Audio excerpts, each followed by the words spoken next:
Alexi Lalas, 96 appearances for the United States men's national team. You played in a World Cup here in the States. How is it different than all your other global appearances for the club? Oh, man. Well, first off, hello from Russia, Colin. Look, this news today warms the cockles of my red-headed heart, and it's great for the entire American soccer community. And by the way, you are part of that American soccer community, I am. But it's also great for just sports people out there. I mean, this is really, this is really a wonderful moment because it gives us a beacon. Now, you mentioned it. Back in 1994, the Men's World Cup happened. And by the way, in 1999, the Women's World Cup, when we saw the power of what a World Cup can do to a sport, what it can do to a country, what it can do to a culture. Now, that was back in 1994. Think of when this World Cup comes back in 2026. And by the way, not just in the American culture, but we have Mexico and we have Canada. So I think it's a really unique time. This is a day of celebration. This is a day to celebrate all these countries, all of the culture, and obviously this incredible sport. Man, oh man, the emotion that took over me when it did surprise me, to be quite honest with you. I mean, I had to call makeup because we had to redo our makeup and tears all over the place. It was fun to be a part of, especially at a time when there hasn't been a whole lot of good news. Let's be honest, when it comes about when we talk about American soccer with the national team not being in the World Cup this summer. So man, oh man, it's a wonderful day. By the way, the last time the U.S. hosted the World Cup, the MLS was created. It was a dynamic explosion of soccer, which, by the way, in the latest Harris poll, 7% of Americans call it their favorite sport. It will surpass baseball within 2 years, which if you'd have said that 30 years ago, 20 years ago, even 10 years ago, nobody believes it. When you look at the bid the United States was able to attain, it's a very unique bid. It's not just us. Explain the number of matches, how many will be hosted here in the States, and where will they be hosted? Do we know that yet, Alexi? We know some of the venues, and some of them are obvious. When we're talking about it, ultimately, when we really think about it, because this is an expanded World Cup now with 48 teams. That's right. First time ever. That's the first time ever. It will be a 48-team World Cup.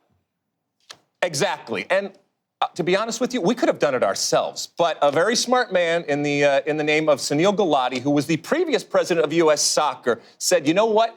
He was able to read some tea leaves and say, it is going to be better for us to have this bid with our friends to the north and with our friends to the south. And I think that made all the difference, especially when you had all of these members now. For the first time, all of the members of FIFA voted today, and they had to vote publicly. So we know who voted for us. We know who voted against us. In the end, it was a landslide. The United bid won, and I think people recognized a number of things, as you mentioned, all the good things that America and Canada and Mexico could bring, but they also recognized money. Colin, FIFA stands to clear $11 billion ultimately when it's all said and done. They think they're going to make $14 billion, and FIFA's going to get $11 billion. All of that is going to trickle down to everybody. So when it really came down to it, there are people that didn't like us. There are people that don't like our politicians or don't like our policies. But you know what they like, Colin? They like money, because money will drive the sport for their members, in their cultures, in their communities. And they might have held their nose, but ultimately they voted for us, including the folks behind me here in Russia. So thank you very much, Russia, for voting for us. All right, Alexi. Mr. Putin. Yes, Vladimir, we send you our best. Alexi Lalas joining us from the Red Square. This World Cup is interesting because we have Ronaldo and Messi. They are, I guess I could say they're in their prime.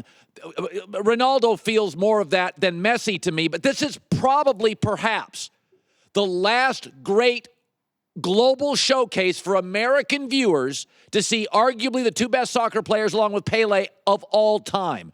Give me your guess on how it goes for Messi and how it goes for Ronaldo in the next 3 weeks. Okay, look, so this compare and contrast is inevitable when you have two of the greatest players that have ever played the game. One of them, I think, has more pressure than the other, and that would be obviously Messi. Why? Look, if you are born diminutive, if you are born left-footed, if you are born wearing that, and you go and wear that number 10 that, by the way, is on the back of a Argentina jersey, you're always going to be compared to Maradona. What did Maradona do for Argentina? He won the World Cup. As great as Messi is, he has yet to win the World Cup. By the way, he has yet to win an international title with Argentina. So he has the pressure of history. He has the pressure of his country. He has the pressure of the world. Is it fair? Probably not, but guess what? Life and soccer isn't fair. When it comes to Cristiano Ronaldo, he is on the defending champions when it comes to the European championships. So he has an international title, and I don't think he needs it as much when we're talking about the greats and when these guys are done playing right now. But I'll tell you what, I think when this 3 weeks is done, I don't think that Portugal is up to it. They had a great Euros, but I don't think that they're up to it when it comes to the World Cup. And ultimately, I think it's just too much for Messi right now, and there's too much pressure on him right now. If I had to pick teams that would win it, Germany are defending champs, obviously. I think Spain is really good, although guess what, Colin? They fired their coach 2 days before they're about to start the World Cup. Unprecedented, just absolute insanity going on here. And then, of course, Neymar with Brazil looks really, really good. By the way, I did that 23andMe thing. So, root yes, you for did, yeah. And I am mostly British, which, whatever. And I got a little French. I got 12% German. So I'm going to ditch the British for a second. I'm going to pick Germany to win because I have 12% German. What are my chances?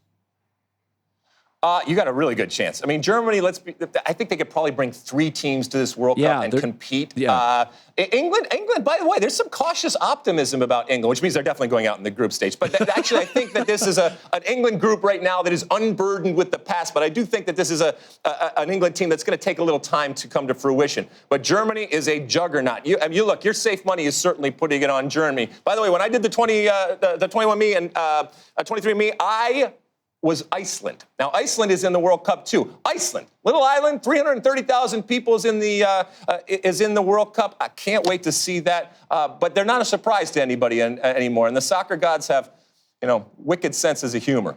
Finally, Alexi, could I argue today's news is bigger than missing out on the World Cup for the United States? Yes, and I think that if we had not won this bid, and I say we, all 3 countries, obviously, but certainly the United States, who was going to host the majority of the games, it would have been an epic failure. As I said, on paper, everything was fine, and we had the best bid, but you never know when FIFA when the FIFA membership is voting. But when it comes down to missing the World Cup, yeah. Look, it's disingenuous for me or anybody else. I mean, we're getting ready to broadcast what in my opinion is the biggest party in the world, and I can't wait. It's disingenuous to me to say that it doesn't matter that the U.S. men's team isn't here. It matters, and it sucks, and it was a failure. It's not the end of the world. But being in one World Cup as a nation when it comes to the U.S. men's national team is one thing. Hosting a World Cup and hosting this type of World Cup with the magnitude, this is a seminal moment in not just soccer history in the United States, but in sports history in the United States. And it needs to be enjoyed, it needs to be celebrated, but it is not a panacea. This is an injection. This is an accelerator, and it will help, and we need help. So to have that moment in 2026 and that beacon that we can all build to on and off the field, I mean, we're going to have a party tonight. We're going to have a party tonight because it deserves a party, and guess what? Tomorrow, the World Cup starts, and you can see it right here on Fox. Finally, you and I have shared a cocktail before. Russia's known for its vodka. Do they have Kettle One in the Red Square? I have to know that. I've had some vodka here. It tastes like vodka. It's like going to Ireland and drinking Guinness. It's like, well, it's Guinness, but your mind thinks that it tastes better. So, good seeing you, my friend.